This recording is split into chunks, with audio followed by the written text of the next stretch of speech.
बिस्मिल्लाहिर्रहमानिर्रहीम। शुरू करता हूँ रब्बे जलील के बाबरकत नाम से जो बड़ा मेहरबान निहायत रहम करने वाला है। बेटा मेरा नाम डॉक्टर यासिर ख़ान है। आज हमने बायोलॉजी के यूनिट नंबर 2 की डिस्कशन करनी है। अब इसमें जो आपका टेस्ट बना था वो 3 टॉपिक्स में से बना था। एक कार्बोहाइड्रेट्स, प्रोटीन्स और लिपिड्स। न्यूक्लिक एसिड वाला टॉपिक क्योंकि डीएनए से रिलेट कर रहा होता है, उसमें ज़्यादातर एमसीक्यूज़ जो है वो डीएनए से रिलेटेड आते हैं और वो हमने चैप्टर नंबर 20 में डिटेल से देखना है। तो जब आपका चैप्टर नंबर 20 और 21 का टेस्ट होगा तो उसमें याद रखिएगा न्यूक्लिक एसिड वाला टॉपिक भी शामिल होगा वो, लेकिन आपको सिलेबस पहले बता दिया जाएगा। आज का जो टेस्ट था उसमें कुछ मिस्टेक्स भी थी, उस हवाले से जो है वो बात हुई मेरी कंपोज़र से, तो मैंने उन्हें कहा तो इंशाल्लाह बहुत उम्मीद करता हूँ कि नेक्स्ट जो आपका पेपर होगा उसमें मिस्टेक्स नहीं होंगी। उसे एक दफ़ा अपलोड होने से पहले जो है वो मैं खुद दोबारा से देख लूँगा, तो इंशाल्लाह वो मिस्टेक्स जो है वो सारी की सारी ख़त्म हो जाएंगी। Hope for the best. चलें हम डिस्कशन करते हैं। जो MCQ नंबर 1 था इसके अंदर की में मिस्टेक थी। स्टेटमेंट पढ़ देता हूँ। For the synthesis of 1 gram of glucose the solar energy is required. Book की लाइन है for the synthesis of 10 gram of glucose the amount of energy required is 717.6 kilo calorie. लेकिन यहां था 1 ग्राम। इसका मतलब ये है कि अगर आपको 1 ग्राम के लिए चाहिए तो उसको 10 पे डिवाइड कर दें तो क्या आ जाएगा, आंसर आएगा 71.76 किलो कैलोरी एनर्जी। तो 1 ग्राम ग्लूकोज को सिंथेसाइज करने के लिए आपको 71.76 होगी। इसी तरह से अगर पूछ लिया जाएगा 100 ग्राम तो फिर हम उसे 10 से मल्टीप्लाई करेंगे। तो पहले हमारे पास 10 ग्राम के लिए 717.6 है, तो अगर 100 के लिए पूछा जाएगा तो ये आ जाएगा 7176 किलो कैलोरी एनर्जी। तो ये था बेटा आपके MCQ नंबर 1 का आंसर। तो जिन्होंने आंसर जो है वो 71.76 लगाया उनका आंसर ठीक है, वो आप अपने मार्क्स जो है वो खुद ही ऐड कर लें उसके अंदर। ये था MCQ नंबर 1।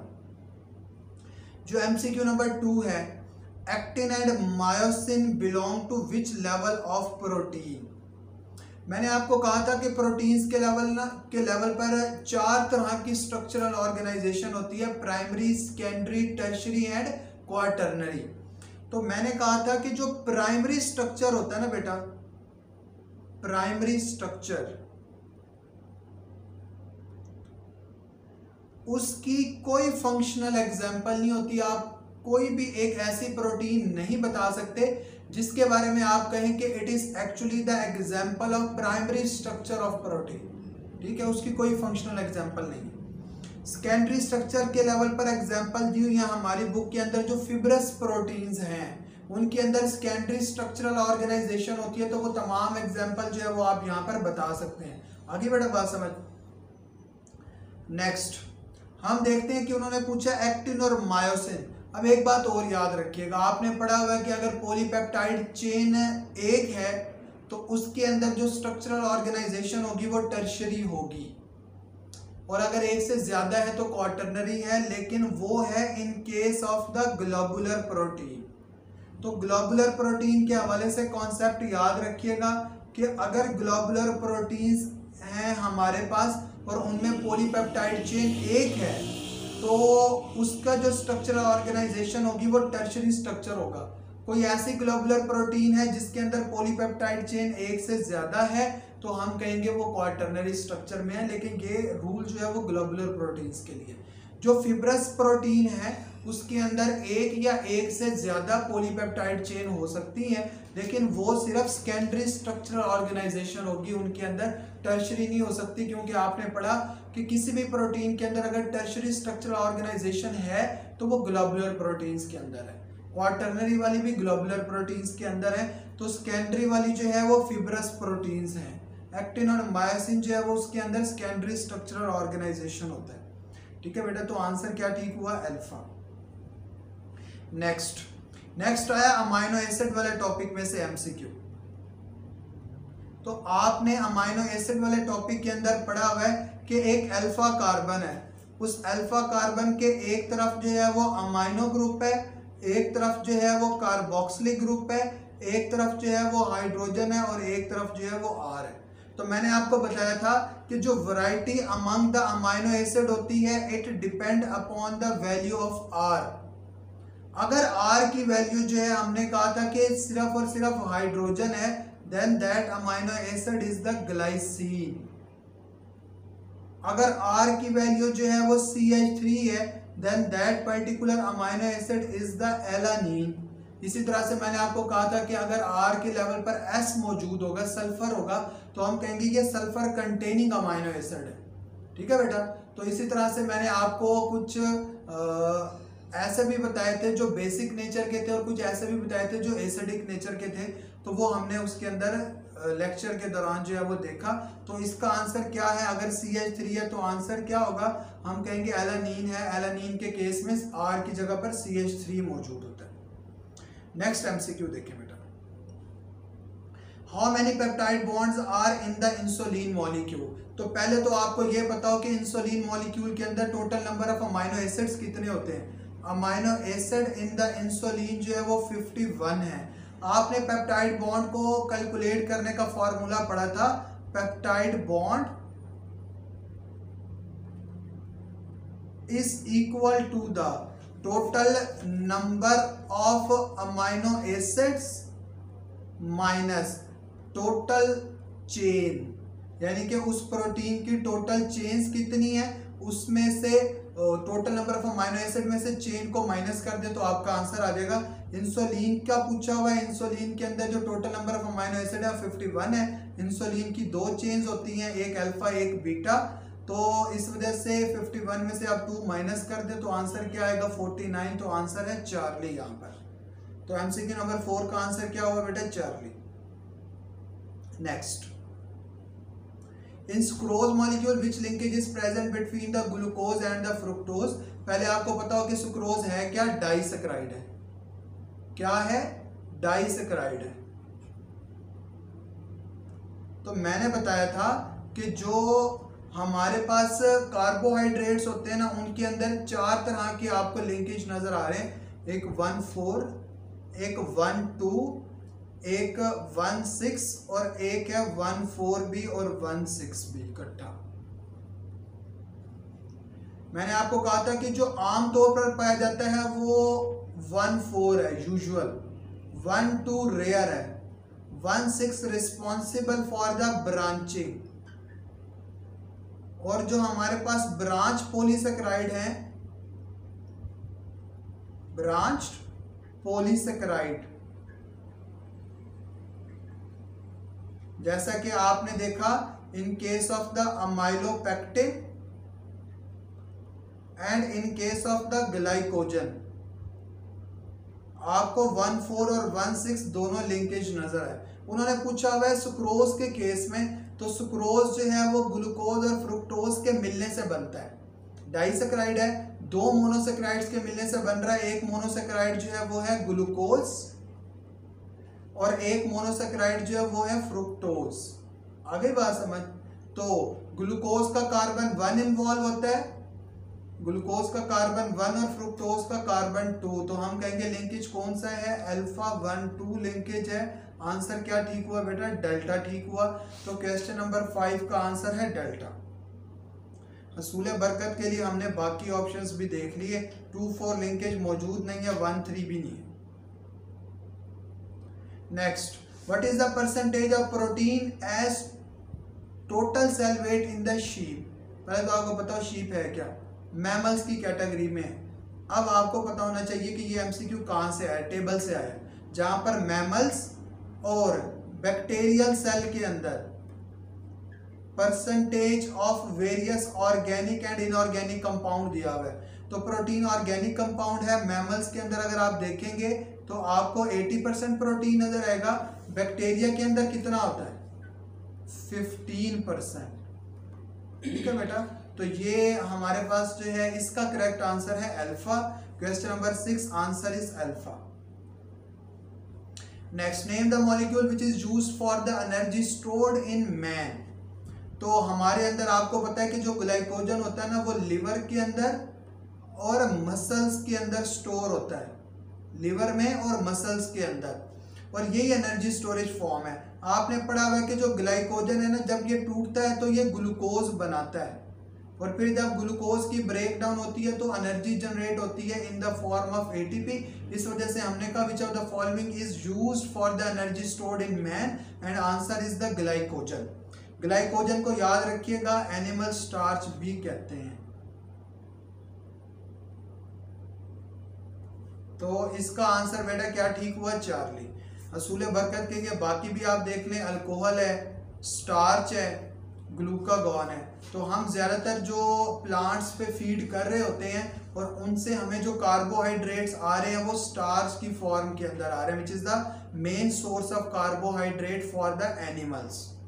ये आप याद रखिएगा। And the main source of carbohydrate in the nature, तो उसमें हमारे पास प्लांट्स हैं, प्रोड्यूसर्स भी हैं। तो ये हमने बाकी ऑप्शन को देखा। ग्लूकागॉन जो है ये हमारे पास हार्मोन है, लेकिन किस नेचर का है? प्रोटीन नेचर का है। तो 7 का आंसर बेटा क्या ठीक है? Glycogen, Charlie. Next 8, oleic acid contains dash CC double bond. अब इस हवाले से एक कंफ्यूजन आप कुछ बच्चों ने पूछा, उसको मैं एक्सप्लेन कर देता हूं कि अनसैचुरेशन के लिए मैक्सिमम कितने डबल बॉन्ड मौजूद होते हैं? तो आपने फॉर्मूला पढ़ा हुआ है, जनरल फॉर्मूला फैटी एसिड के लिए RC double bond OOH, carboxylic group लगा हुआ है। अब देखिए ये फंक्शनल ग्रुप जो है वो सैचुरेटेड फैटी एसिड में भी है और अनसैचुरेटेड फैटी एसिड के अंदर भी है। तो ये जो फंक्शनल ग्रुप के साथ डबल बॉन्ड लगा हुआ है ना, इसको हम इग्नोर करते हैं, ठीक है। तो यूजुअली अनसैचुरेशन के लिए पूछ लिया जाता है ना, तो वो बात होती है CC डबल बॉन्ड की, तो वो एक ही बहुत है सैचुरेशन के लिए। तो आपने पढ़ा हुआ अनसैचुरेटेड फैटी एसिड के अंदर अप टू 6 डबल बॉन्ड्स मौजूद हैं। तो ओलिक एसिड के अंदर जो है वो एक double bond CC double bond मौजूद है। देखिए इस वजह से उन्होंने मेंशन कर दिया, ठीक है। अगर पूछ लिया जाएगा वो, लेकिन वो बहुत रेयर आता है, ज़्यादातर MCQ बुक की लाइन में से आते हैं। ज़्यादातर जो ओलिक एसिड से MCQ आता है वो ये कि जो डबल बॉन्ड होता है ना वो कौन कौन से कार्बन के दरमियान होता है? कार्बन नंबर 9 और कार्बन नंबर 10 के दरमियान ये डबल बॉन्ड मौजूद होता है। ओवरऑल देखें तो आपको 2 डबल बॉन्ड नजर आ रहे हैं, एक फंक्शनल ग्रुप के अंदर, एक कार्बन नंबर 9 और एक कार्बन नंबर 10 के अंदर। लेकिन ऐसी कंफ्यूजन आप क्रिएट ना करें। एज पर बुक अगर आप देखेंगे तो ये जो फंक्शनल ग्रुप वाला डबल बॉन्ड है ना, इसको इग्नोर ही किया जाता है। अगर ऐसे आप देखें तो फिर तो सैचुरेटेड फैटी एसिड के अंदर भी डबल बॉन्ड है, ठीक है। तो oleic acid contains the CC double bond, वो है 1। Answer is alpha. Next question number 9, compounds having low proportion of the oxygen. तो उसका आंसर है बेटा लिपिड्स। तो लिपिड्स जो है they actually store double the amount of energy as compare to the carbohydrate as well as the proteins. उसकी reason क्या होती है कि they have the high proportion of CH bond and low proportion of CO bond. इस वजह से हम कहते हैं कि जो लिपिड्स होते हैं ना, उनके अंदर almost double the amount of energy store होती है, सेम अमाउंट ऑफ कार्बोहाइड्रेट और सेम अमाउंट ऑफ प्रोटीन्स को अगर हम देखें। तो आंसर बेटा यहाँ पे क्या ठीक है? बीटा। 9 का आंसर है बेटा beta. Next, which of the following is odd in the list. मतलब बाकी सारे एक जैसे हैं, एक मुख्तलिफ है, और ये अक्सर MCQ आ भी जाता है कि pick the odd one out, which of the following is odd in the list. तो ऐसा MCQ आ जाता है। देखें एगार, डेक्स्ट्रिन, ग्लाइकोजन, ये तीनों जो है वो पॉलीसेकेराइड है।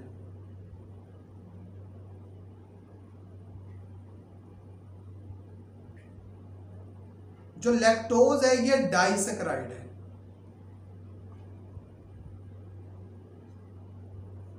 तो 3 पॉलीसेकेराइड है, एक डाइसेकेराइड है। इसका मतलब है कि यहाँ पे ऑड कौन सा है? डाइसेकेराइड है। लेट्स सपोज MCQ ऐसे आ जाता है, मैं यहाँ पे एगार को कट कर देता हूँ, मैं यहाँ पर मेंशन कर देता हूँ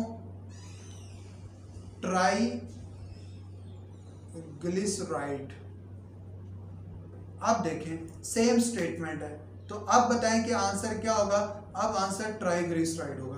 अब हम ये नहीं देखेंगे कि जो चार्ली है ये पॉलीसेकेराइड है, डेल्टा है पॉलीसेकेराइड है, अल्फा है डाइसेकेराइड है, और जो बीटा है वो लिपिड है, ट्राइग्लिसराइड है। अब हम ये देखेंगे कि अल्फा, चार्ली, डेल्टा तीनों कार्बोहाइड्रेट्स हैं, लेकिन बीटा क्या है, लिपिड है। तो अब अगर होगा pick the odd one out, तो हम कहेंगे 3 कार्बोहाइड्रेट 1 लिपिड, तो उसके मुताबिक आंसर जो है वो ट्राइग्लिसराइड बनेगा। तो ऐसा भी एमसीक्यू आ सकता है, तो इन चीज़ों को आपने मद्देनजर रखना है, ठीक है। तो हसूल बरकत के लिए हमने ये भी देख लिया 10 एमसीक्यू का आंसर जो है वो लैक्टोज है, which is also known as the milk sugar. Tertiary structure of proteins have, मैंने आपको बताया था कि जो प्राइमरी स्ट्रक्चर होता है ना उसके अंदर पेप्टाइड बॉन्ड होता है,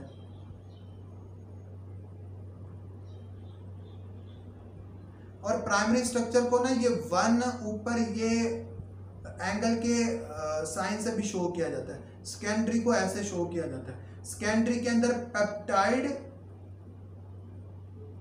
प्लस हाइड्रोजन बॉन्ड, टर्शरी के अंदर peptide, hydrogen bond, ionic bond, disulphide bond, quaternary, ये सारे हैं along with the hydrophobic interactions. आगे बेटा बात समझ। इसका मतलब है कोई भी प्रोटीन प्राइमरी से गुजर के जाएगी तो आगे अगर सेकेंडरी में स्टेबलाइज हो जाती है, इसका मतलब ये नहीं कि प्राइमरी वाले बॉन्ड को साथ लेके नहीं जा रही है। जो प्राइमरी के अंदर बॉन्ड्स मौजूद हैं उनको खत्म कर देगी, वो बॉन्ड साथ जाएगा along with the new bond जो कि सेकेंडरी स्ट्रक्चर के अंदर आए। इसी तरह से टर्शरी के अंदर जो है वो कोई भी प्रोटीन जाके खुद को स्टेबलाइज करती है तो पिछले बॉन्ड साथ आएंगे, ठीक है, और उसके बाद वो कुछ नए बॉन्ड भी मौजूद हैं। तो इस वजह से उन्होंने पूछा टर्शरी स्ट्रक्चर के अंदर हाइड्रोजन बॉन्ड भी है, डाइसल्फाइड भी, आयनिक बॉन्ड भी है, पेप्टाइड बॉन्ड भी मौजूद होता है। ऑप्शन के अंदर नहीं दिया हुआ, इस वजह से आंसर यहाँ पे क्या ठीक है बेटा, डेल्टा ठीक है। तो 11 का आंसर है delta. 12 another name for the sucrose is, milk sugar another name है लैक्टोज का। Table salt NaCl, sodium chloride. Malt sugar, milk sugar जो है वो लैक्टोज, मॉल्ट शुगर जो है वो माल्टोज। केन शुगर का सुक्रोज का अनदर नेम क्या है, केन शुगर है। तो ये आपको सबका अंदाजा हो गया। तो आंसर यहाँ पे क्या ठीक है, बीटा। 12 का glycerol is the integral part of, पहले तो आपने देखना है ग्लिसरॉल प्रेजेंट किसके अंदर होता है, लिपिड्स के अंदर मौजूद होता है।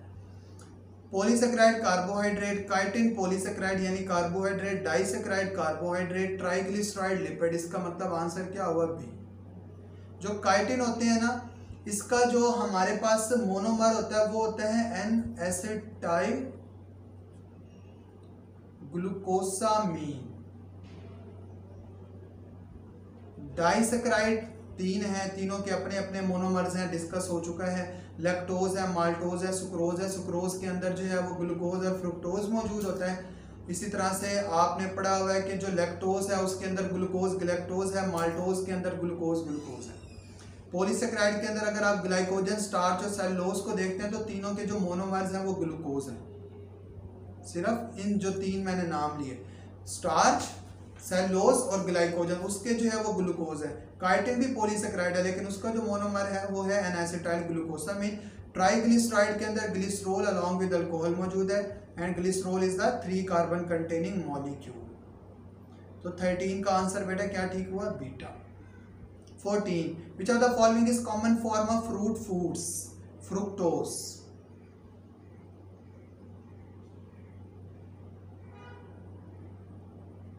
ग्रेप्स के अंदर मिलता है, इवन स्पर्म के अंदर भी फ्रुक्टोज मौजूद होता है। तो आंसर बेटा क्या ठीक है, अल्फा। राइबोज आपने पढ़ा हुआ है कि इसकी आपने फॉर्म पढ़ी राइबोलोज और राइबोज। राइबोज का रोल बेटा किसके अंदर होता है, आपने पढ़ा हुआ है कि जो आरएनए है ना इसके अंदर हमारे पास क्या मौजूद है, राइबोज मौजूद है। ट्रायोसिस में आपने glyceraldehyde 3 phosphate dihydroxy acetone phosphate पढ़ा and they are the intermediates of the cellular respiration. Tetroses जो है वो रेयर है और किसके अंदर प्रेजेंट है, बैक्टीरिया के अंदर प्रेजेंट है। तो 14 का आंसर बेटा क्या ठीक हुआ, alpha fructose. 15 A disaccharide formed by the fusion of two glucose have molecular formula। देखिए डाइसेक्राइड जब बनता है, ग्लूकोज अगर फर्ज देखें एक डाइसेक्राइड है जो कि हमारे पास है माल्टोज है। माल्टोज जो है वो दो ग्लूकोज के मिलने से बन रहा है C6H12O6 plus C6H12O6।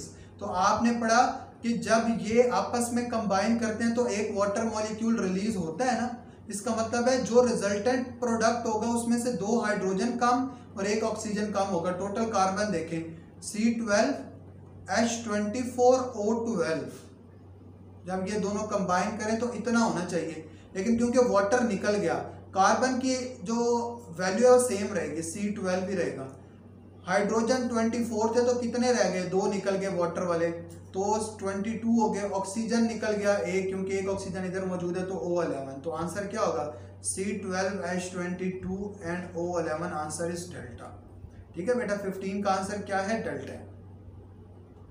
Next, each turn off alpha helix has amino acid. 3.6 amino acid है ईच टर्न के अंदर। आपने पढ़ा कि कुछ इस तरह के टर्न्स मौजूद हैं।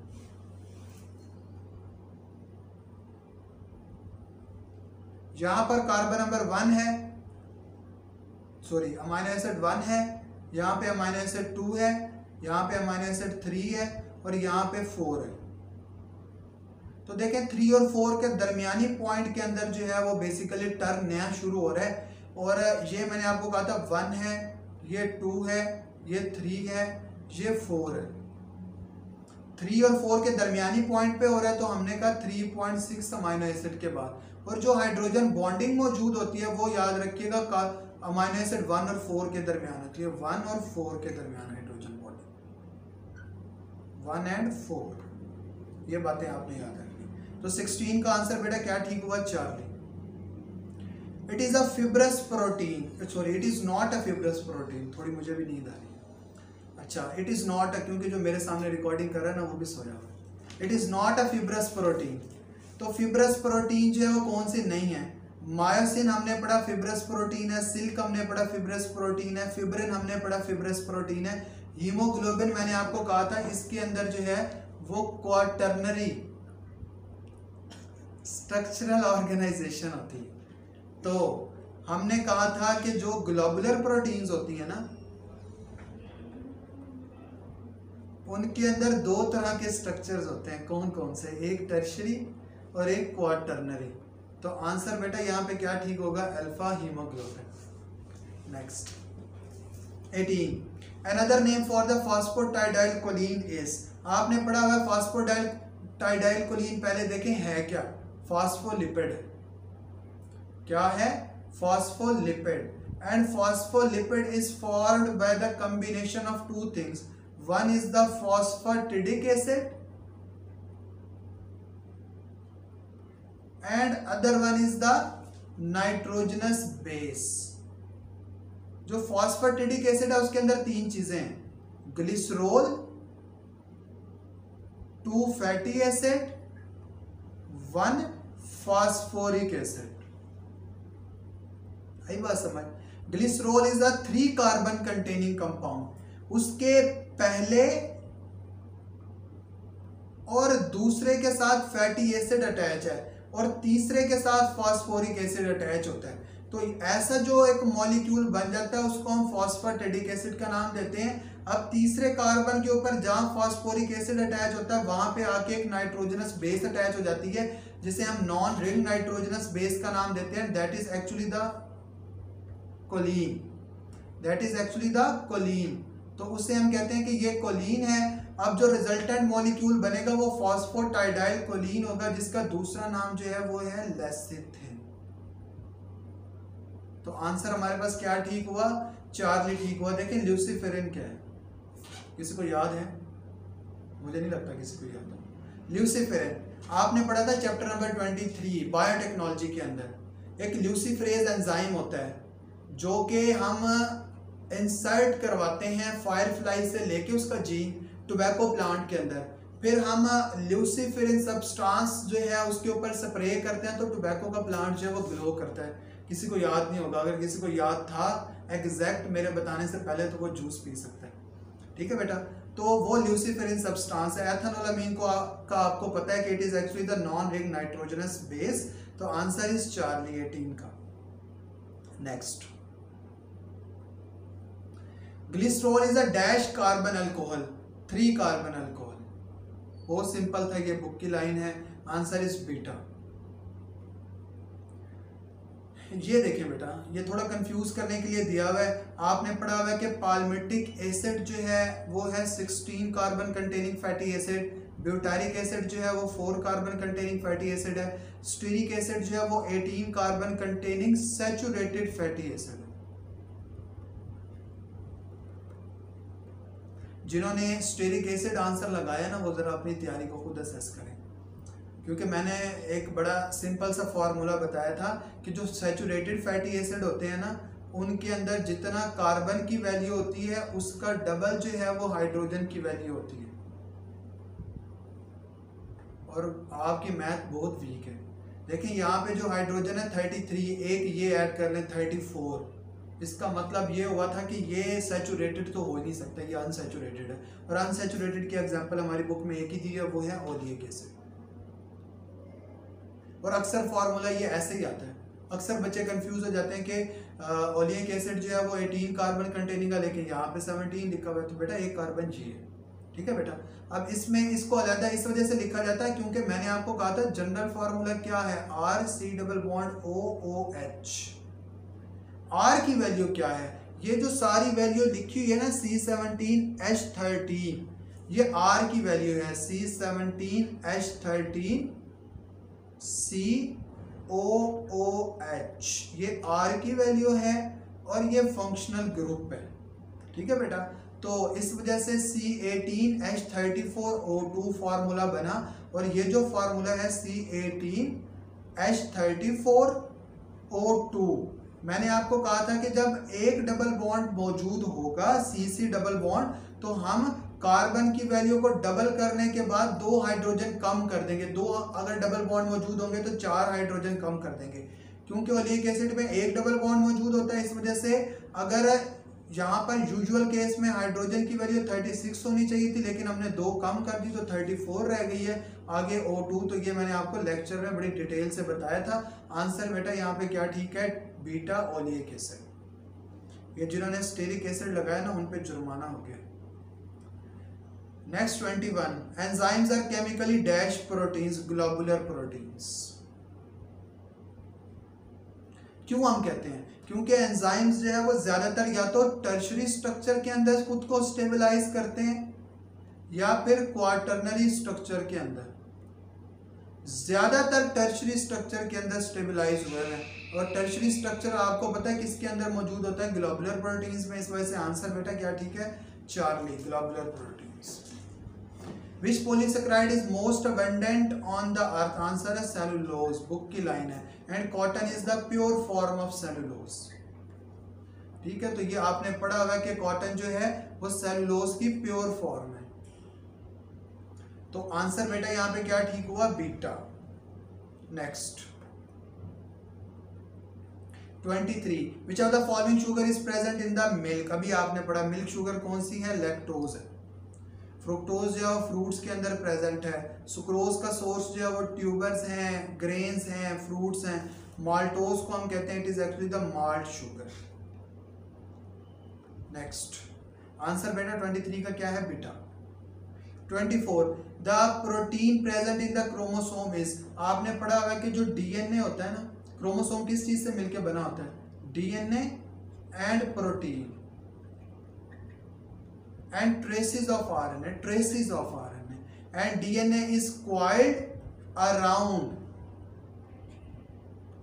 core of 8 histone protein.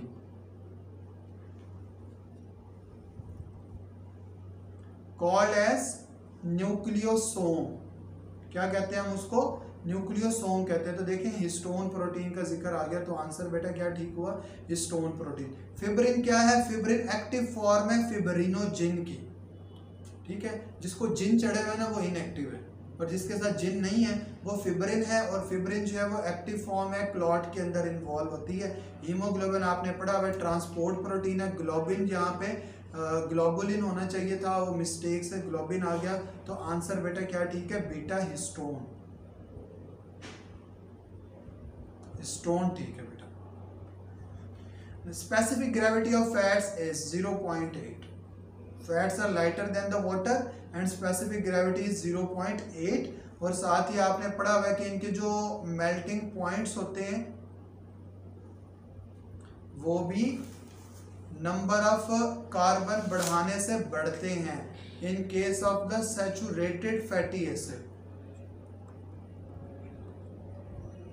In case of the saturated, जैसा कि आपने पढ़ा कि जो ब्यूटारिक एसिड है उसका जो मेल्टिंग पॉइंट है -8 डिग्री सेंटीग्रेड है, और जो पाल्मिटिक एसिड है उसका 63.1 डिग्री सेंटीग्रेड। तो आंसर इसका क्या हुआ? चार्ली ठीक है 25 का। Next, the polysaccharide present in the, अभी मैंने आपको बताया ट्यूबर के अंदर, ग्रेन्स के अंदर, इवन फ्रूट्स के अंदर भी हमारे पास स्टार्च मौजूद है। तो आंसर बेटा अल्फा, ट्यूबर के अंदर starch alpha. Which of the following is not a terpenoid? Cutin क्या है? वैक्स है। टर्पिनाइड पूछा हुआ है, रबर, स्टीराइड, कैरोटीनाइज और terpenes, they are all synthetic terpenoids, ठीक है बेटा। तो आंसर यहाँ पे क्या हुआ? बीटा ठीक है, cutin. Pick the odd one out. Acetic acid, butyric acid, palmitic acid, सारे के सारे क्या हैं? सैचुरेटेड फैटी एसिड है। ओलिक एसिड क्या है? अनसैचुरेटेड। एक दफा फिर, पाल्मिटिक एसिड की जगह अगर मैं लगा दूं ग्लाइकोजन, और अब पूछ लिया जाए कि pick the odd one out, तो तब आंसर ग्लाइकोजन होगा। पाल्मिटिक एसिड को मैंने खत्म करके ग्लाइकोजन ऑप्शन रख दिया। क्यों बेटा? तो ग्लाइकोजन है ना वो क्योंकि पॉलीसेकेराइड है, और बाकी कार्बोहाइड्रेट है, और बाकी सारे क्या हैं? लिपिड्स हैं। इस वजह से अगर हम पाल्मिटिक एसिड की जगह पर ग्लाइकोजन लगा देंगे तो तब आंसर क्या ठीक होगा? ग्लाइकोजन ठीक होगा pick the odd one out में।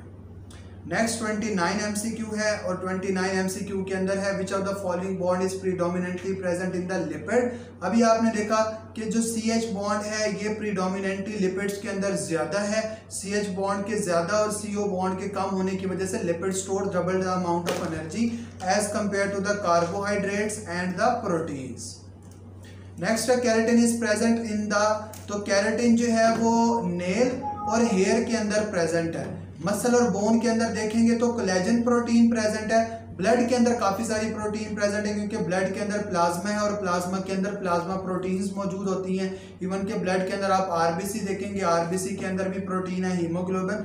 तो ब्लड के अंदर काफी सारी प्रोटीन्स मौजूद है। नेक्स्ट है number of carbon atoms in the molecule of palmitic acid. Palmitic acid के अंदर 16 है, ब्यूटारिक एसिड के अंदर 4, ओलिक एसिड और स्टीरिक एसिड के अंदर 8, और एसिटिक एसिड के अंदर 2, ठीक है बेटा। तो 31 का आंसर क्या ठीक हुआ बेटा? बीटा। बेटा आपने क्वेश्चन नंबर 32 के अंदर देखा कि during the Easter formation OH is released from the alcohol, ठीक है। आपने देखा कि वहां पर जो अल्कोहल मौजूद है वो किस फॉर्म के अंदर मौजूद है? ग्लिसरॉल की फॉर्म के अंदर मौजूद है। अब ग्लिसरॉल से हाइड्रोक्सिल ग्रुप रिलीज हो रहा है, और फैटी एसिड से हाइड्रोजन रिलीज हो रहा है, और उसके रिजल्ट में वाटर फॉर्मेशन हो रही है in case of the triglyceride. तो आपने वहीं पे देखा कि जो variety among the acyl glycerol it also depends upon the number of fatty acid. As we increase the number of fatty acid variety changes. तो 32 का आंसर बेटा क्या ठीक है? बीटा ठीक है। Starch with iodine gives colour. Starch iodine के साथ जो है वो ब्लू कलर देता है। की के अंदर ये आंसर गलत था, आप इसको करेक्ट कर लें। और ग्लाइकोजन जो है वो रेड कलर देता है। याद करने का तरीका है BS जोलॉजी, BS बॉटनी। और GR girls representator. Glycogen red colour और स्टार्च जो है वो ब्लू कलर देता है, और इसी तरह से जो सेलुलोज है it gives no colour with the iodine. 34 monosaccharides which are rare and occur in the bacteria are tetroses, ये ऑलरेडी डिस्कस हो चुका है। पेंटोसिस जो है वो DNA RNA के अंदर भी मौजूद हैं। इसी तरह से डार्क रिएक्शन ऑफ फोटोसिंथेसिस में हेक्सोसिस सबसे अबंडेंट है। ट्रायोसिस जो है वो इंटरमीडिएट है in the cellular respiration as well as in the dark reaction of photosynthesis. Dextrin, agar, pectin and chitin all are the actually polysaccharides, और ये कार्बोहाइड्रेट्स की कैटेगरी के अंदर शामिल है। तो आंसर बेटा 35 का क्या है? Alpha. The sequence of amino acid in protein are determined by the messenger. उसने किसका स्ट्रक्चर स्टडी किया था? इंसुलिन का। डेल्टा ऑप्शन जो है वो है वाटसन, यहाँ पे वेसन लिखा हुआ है। वाटसन एंड क्रिक ने scale model of DNA present किया था।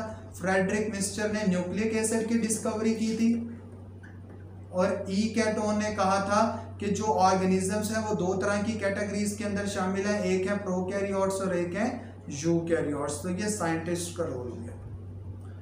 37 number of amino acid in each beta chain of the haemoglobin. Her beta chain के अंदर 146 है, हर अल्फा चेन के अंदर 141। अल्फा चेन 2 हैं तो इस वजह से हम कहेंगे टोटल 282। बीटा चेन भी 2 हैं तो total 292। Total number of amino acid in the haemoglobin 574 and total number of peptide bond in the haemoglobin 570। तो 37 का आंसर है बेटा beta.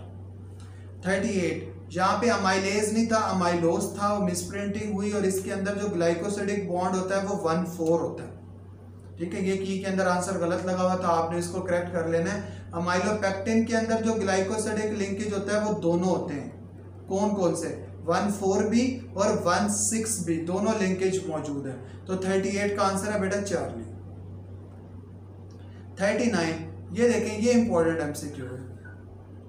The source of carbohydrates are, अगर ऑप्शन के अंदर जो है वो बीटा की जगह यहां पर मौजूद होता है सेकेंडरी कंज्यूमर,